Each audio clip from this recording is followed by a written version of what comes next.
Movie की शुरुआत में हमें चार्लेट नाम की एक यंग लड़की को दिखाया जाता है और वह अपनी माँ की देखभाल करने के लिए आई थी, क्योंकि उसकी माँ बीमार होने की वजह से उसकी माँ की हालत और भी खराब हो गई थी। और चार्लेट अपने स्कूल में बहुत ही अच्छा म्यूजिशियन थी और वह सेलो बजाने में काफी ज्यादा माहिर थी। हालांकि उसकी माँ की बीमारी की वजह से उसे अपने स्कूल को छोड़ना पड़ता है और वह अपनी माँ की देखभाल करने के लिए कुछ सालों तक अपनी माँ के पास में ही रहती है। और एक दिन उसकी माँ की हालत और भी खराब हो जाती है और इसी वजह से उसकी माँ की वहीं पे मृत्यु हो जाती है और इसलिए चार्लेट बहुत ही दुखी हो जाती है। इसीलिए वह दोबारा से अपने स्कूल के मालिक को कांटेक्ट करती है और इसका नाम एंटोन था। लेकिन यहाँ पे एंटोन नए टैलेंट की तलाश में ऑडिशन ले रहा था और इसलिए वह चार्लेट को यहीं पे मिलने के लिए कहता है और कुछ समय के बाद चार्लेट उसे मिलने के लिए चली जाती है और उसे देखकर एंटोन बहुत ही खुश हो जाता है। चार्लेट यहाँ पे एक लड़की लिजी से भी मिलती है और यह लड़की एंटोन के स्पेशल स्टूडेंट में से एक थी और इससे पहले चार्लेट एंटोन के स्पेशल स्टूडेंट में से एक थी। और यहाँ पे यह लड़की लिजी इस ऑडिशन की जज थी। ये दोनों एक दूसरे को देखकर बहुत ही खुश हो जाते हैं और एक दूसरे के काम की तारीफ करते हैं और वे दोनों थोड़े समय के बाद में काफी अच्छे दोस्त बन जाते हैं और ऐसा लगता है कि ये दोनों एक दूसरे को बहुत लंबे समय से जानते हैं। ऑडिशन के बाद लिजी चार्लेट को बताती है कि वह उसे बहुत ही पहले से जानती है। असल में जब वह छोटी थी तभी उसने चार्लेट को देखा था और चार्लेट यह सब सुनकर बहुत ही खुश हो जाती है। और यहाँ पे चार्लेट लिजी के बातों से इम्प्रेस हो जाती है और लिजी उससे बताती है कि मैं कुछ दिनों के लिए चाइना घूमना चाहती हूँ और चार्लेट कहती है कि सच में। और इसके बाद वह कहती है कि मैं भी चलूंगी तुम्हारे साथ और इसी तरह से ये दोनों चाइना घूमने का प्लान बना लेते हैं। और इसके बाद एंटोन के ऑर्डर देने के बाद दोनों एक संगीत नोट बजाते हैं और इसके बाद ये दोनों एक दूसरे के साथ में काफी अच्छे समय बिताते हैं और यहाँ पे ये दोनों ड्रिंक करके सो जाते हैं। और जब अगली सुबह होती है तभी लिजी की तबीयत अचानक से खराब हो जाती है। इसका मतलब यह है कि वह उठ भी नहीं पा रही थी और उसका सिर दर्द भी कर रहा था क्योंकि उसने रात में कुछ ज्यादा ही पी ली थी और इसलिए चार्लेट उसे एक पेन किलर दवाई देती है और इस दवा को खाकर लिजी थोड़ा अच्छा महसूस करती है और इसके बाद लिजी की तबीयत फिर से सही हो जाती है। और इसके बाद ये दोनों फिर से चले जाते हैं घूमने के लिए। हालांकि रास्ते में लिजी की तबीयत फिर से बिगड़ जाती है और लिजी यह ट्रिप कैंसिल करना चाहती है, लेकिन चार्लेट उसे ऐसा करने के लिए मना करती है और कहती है कि फिर से दवाई खा के यहाँ से चलो। और इसके बाद ये दोनों जाते हैं एक दुकान पे जहाँ ये लोग हल्का भोजन करते हैं और इसके बाद ये दोनों चढ़ जाते हैं बस पे। लेकिन बस में भी लिजी की तबीयत फिर से बिगड़ जाती है, इसलिए वह काफी सारे पेन किलर की दवाई खा लेती है क्योंकि उसकी हालत धीरे धीरे और भी बिगड़ती जा रही थी और उसे कुछ अजीब सा महसूस हो रहा था और उसका खुद पर कंट्रोल नहीं था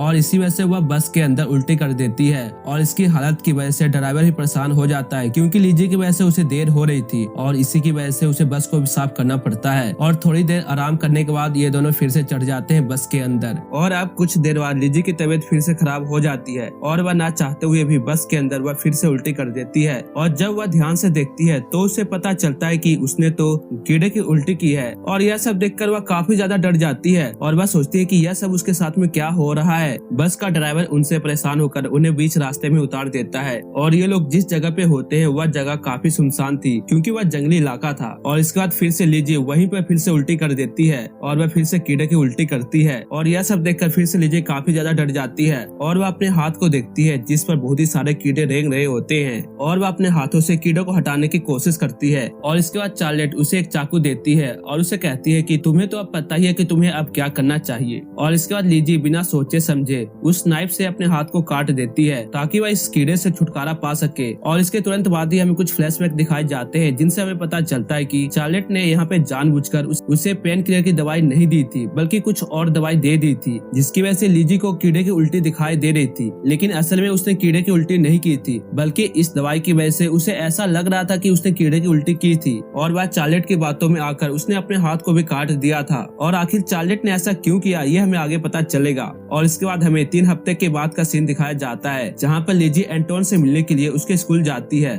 और वह एंटोन के पास में जाकर उसे सब कुछ बता देती है अपने बारे में और उसे यह भी बताती है कि कैसे चार्लेट ने उसका इस्तेमाल करके उसके हाथों को उसी से कटवा दिया था। और यह सब कहकर वह बहुत ही ज्यादा रोने लगती है और यहाँ पे एंटोन को भी कुछ समझ में नहीं आता। लिजी के हाथ कटे होने की वजह से वह एंटोन के लिए कोई काम नहीं आ सकती थी, इसलिए एंटोन उसे यहाँ से जाने के लिए कहता है। लेकिन लिजी उसे कुछ ज्यादा ही रिक्वेस्ट करने लगती है और उसे कहती है कि प्लीज मुझे यहाँ से ना निकालो, मैं यही रहना चाहती हूँ। लेकिन एंटोन उसकी बातों को नहीं सुनता और वह उसे बाहर निकाल देता है। और यह सब सुनकर लिजी को बहुत ही ज्यादा गुस्सा आता है चार्लेट पे और वह इसके बाद लिजी चार्लेट के घर पे चली जाती है और वह उसके पास में जाकर उसे बेहोश कर उसे अपनी गाड़ी की डिक्की में डालकर एंटोन के पास में ले जाती है। और यहाँ पे एंटोन चार्लेट से पूछता है कि आखिर तुमने ऐसा क्यों किया। और तभी हमें फ्लैशबैक से बताया जाता है कि एंटोन लड़कियों को म्यूजिक सिखाने के बजाय उसके साथ में गलत काम किया करता था। अगर किसी लड़की से कुछ काम गलत हो जाए जाए तो वह उसे सजा देने के लिए उसके साथ वह रिलेशनशिप बना लेता है, यानी कि उसके साथ में वह जबरदस्ती करने लगता है। और यह सब काम करने में एंटोन के 2 टीचर और उसकी वाइफ भी उसका साथ देती है। और यह सब कुछ चार्लेट के साथ में हो चुका था।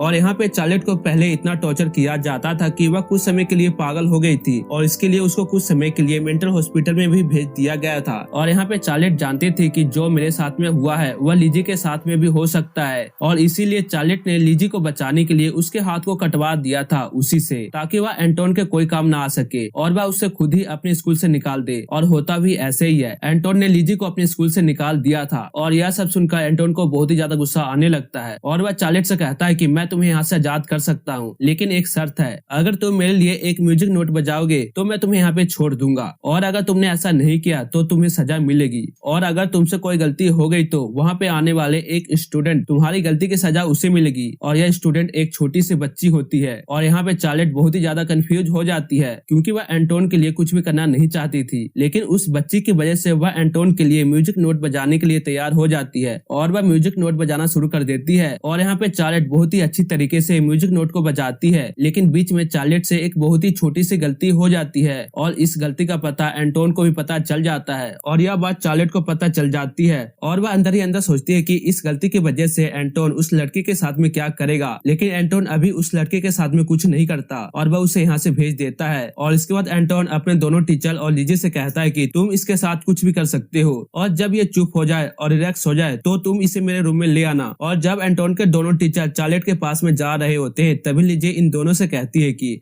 पहला मौका तो मुझे मिलना चाहिए, क्योंकि इसने मेरी एक हाथ को मुझसे ही कटवा दिया था। और जैसे ही लिजी चार्लेट के पास में जाती है तभी दोनों टीचर नीचे गिर जाते हैं और उनके वहीं पे मौत हो जाती है, क्योंकि लिजी ने कुछ टाइम पहले इनके ड्रिंक में पॉइजन मिला दिया था और इसी की वजह से इन दोनों की मौत हो जाती है। और अब हमें यहाँ पे फ्लैशबैक से पता चलता है कि चार्लेट ने तो पहले ही लिजी को सब कुछ बता दिया था और लिजी को चार्लेट का किडनैप करना और उसे एंटोन के पास में लाना, यह सब इन्हीं का प्लान था। और कुछ टाइम के बाद एंटोन की वाइफ एंटोन के रूम में जाती है, लेकिन वह जाते ही गिर जाती है, क्योंकि लिजी और चार्लेट ने पहले से ही उसके पीठ में चाकू घुसा दिया था और एंटोन की वाइफ यहाँ पे मारी जाती है। और यह सब देखकर एंटोन को काफी ज्यादा गुस्सा आता है, लेकिन वह उन दोनों के हाथ में चाकू को देखकर वह काफी ज्यादा डर जाता है और यह दोनों एंटोन पे अटैक कर देते हैं। लेकिन यहाँ पे एंटोन इन्हीं पे अटैक कर देता है और वह लिजी पे अटैक करके उसे घायल कर देता है और यहाँ पे चार्लेट नीचे जमीन पे गिर जाती है। और इसके बाद एंटोन एक चाकू से उसे मारने के लिए जाता है और चार्लेट अपनी जान बचाने के लिए अपने दोनों हाथों को आगे कर देती है और इसी वजह से वह चाकू उसके हाथों के अंदर घुस जाता है। लेकिन यहाँ पर लिजी फिर से उठ जाती है और वह फिर से एंटोन पे अटैक कर देती है और यहाँ पे एंटोन बहुत ही बुरी तरीके से घायल हो चुका था। और इसके बाद हम देखते हैं कि चार्लेट और लिजी ने एंटोन के लिए एक शो रखा था और इस शो को देखने के लिए बस एक ही ऑडियंस था, एंटोन। और यहाँ पे लिजी और चार्लेट ने एंटोन के दोनों हाथों को काट दिया था और उसके मुंह और आंख को भी सील दिया था और यहाँ पे एंटोन बस सुनने के अलावा कुछ भी नहीं कर सकता था। और इसके बाद ये दोनों लड़कियां एंटोन के लिए एक म्यूजिक प्ले करती है और इसी के साथ ये मूवी यहीं पे खत्म हो जाती है। तब तक के लिए आप इन दोनों में से किसी एक वीडियो पे क्लिक करो और एंजॉय करो।